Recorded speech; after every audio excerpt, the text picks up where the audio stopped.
How you guys doing? Again, this is Stan Banks from T-Shirt Styles, and I'm bringing you this video just to clarify some of the things that I've been talking about on this channel. So, alright, the reason I recommend a vinyl cutter is not for a clothing line, alright? Except, alright, keep this in mind, except if you're producing custom clothing, alright? So that'll allow you to freely size your designs, that'll allow you to freely place your designs and come up with new stuff constantly.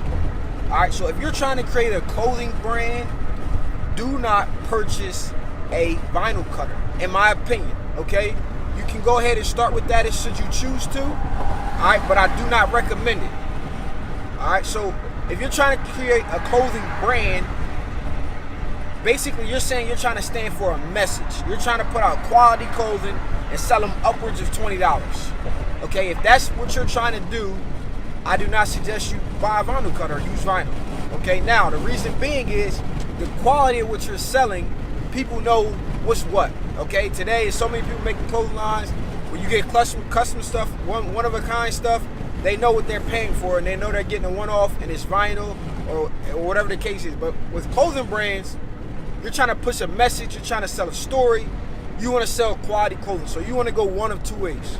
All right, you want to either do a inventory-based system or do a stock-based system. And what I'm going to explain these two as what the differences are. So, an inventory-based is screen-printed inventory.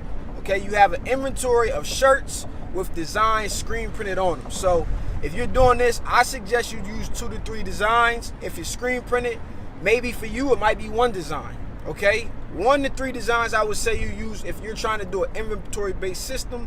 All right, and you want to purchase in a small quantity first. Go with the minimum. So if the minimum is 12, go with 12. If the minimum is 24. So I like to, when I started first, I had 1 design and I started with sets of 3. So I did every size from small to 2X in sets of 3. And I went ahead and sold those designs. Now, they sold so fast, the next time I went up, I did sets of 5. So I did from small to extra large in sets of 5, and then I did 2X in a set of 3. All right, then that sold so fast, I did a set of 10. I did every size in a 10, small to extra large, and I did my 2Xs in a set of 6.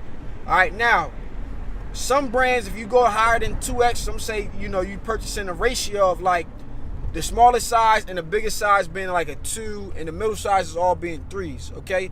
Now, what this is, basically, if these designs don't sell, you have dead inventory. So you cannot put a new design on those shirts. You cannot do anything. Okay, so that is a inventory-based system.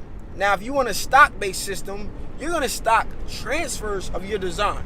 All right, so now you can purchase a bulk quantity of your design. Maybe you purchase a set of 40 or a set of 36 rather of transfers, and you can apply that to any color or any style, any color shirt. And the other system, once you pick a shirt color and style, once it's printed, you can't put a new design on that color. So I suggest you choose one of these 2 methods. Okay, now, what is a vinyl cutter used for? Let me go into detail here.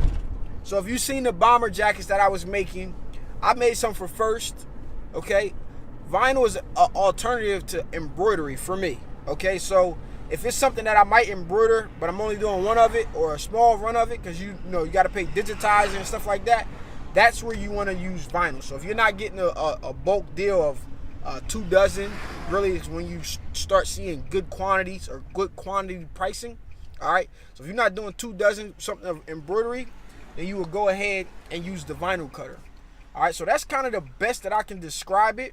Now you got to dictate what it is that you're doing. So do I want to print my inventory? This is what I'm doing now, and I know I ordered 5 of every size because I know already what my stock can do, because I have the following already, and I have the track record of family and friends buying it, and people I don't know buying it. So I know I can order a little bit more. So I started with what I would normally do in the middle, and I'll go and do a detailed video on what I bought and how much I spent and all that stuff for my stuff recently.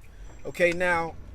Or you can stock your designs, your 2 to 3 transfers in quantities of maybe 24 or 36 each, where what you're going to end up happening is you can purchase shirts, but those shirts never become dead inventory. So if you purchase the design in white, you can put it on a red shirt, a blue shirt, a green shirt, an orange shirt. All right, the other way, I can only pick one design or one style, because once I pick a style and color shirt, it's going to be printed, and I can't go put my second design on that shirt now. Okay, so lastly, vinyl cutter, if you're doing, use that as an alternative, a low quantity alternative to embroidery.